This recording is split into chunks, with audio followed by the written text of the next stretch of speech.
د ملکنډ خاوره که یو خوا د خپل تاریخي او جغرافیایي اهمیت له کبله ځانګړی مقام لري، نو بل خوا دې خاورې بې شمېره داسې لوی لوی نومونه پیدا کړي دي چې د پښتو ادب په اسمان د ځلنده ستورو په شان ښکاري. دې خاورې وخت په وخت داسې اتلان پیدا کړي دي چې په ټوله نړۍ کې چېرته هم پښتانه اوسي هغوی پرې فخر کوي.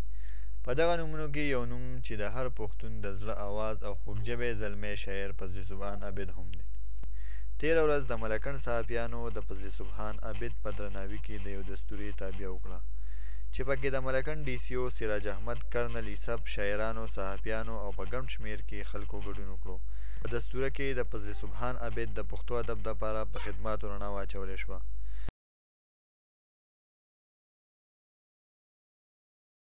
هر چا آئینه کې د خپل ځان تصویر جوړ کړی دی، زړه کې مې دننه د جانان تصویر جوړ کړی دی.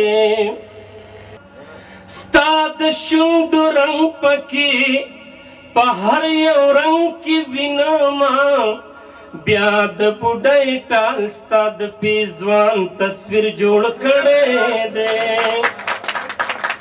بیا د بوډۍ ټال ستا د پیزوان تصویر جوړ کړی دی. زړه کې مې دننه د جانان تصویر جوړ کړی دی. چې د بل په دردړمن او غمجن نشم، تش د خورو طلبګار عابد مې نه کړی، د روح پرهیزګار عابد مې نه کړی. خو خصوصا د ملکنډ خاوره مونږ پې فخر کوو، زمونږ ټول د پښتونخوا خلک هم پې فخر کوي چې ډېر د فکر خاوندان یې پیدا کړي دي. ما ته ناز دی چې زما خاورې ډېر ښه شاعران، زه هم که نن څه یم دا د دې خاورې هغه برکت دی.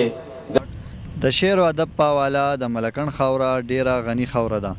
دې خاورې په هر دور کې ستر اتلان پیدا کړي دي چې هغوی د خپل شعر او فن په زور نه صرف د دې خاورې او د پښتنو په زړه پورې خدمت کړی دی، او نه یوازې ټوله پښتونخوا بلکې په ټوله نړۍ کې چې چېرته هم پښتانه اوسي هغوی د خدماتو او ستر کردارونو معترف دي.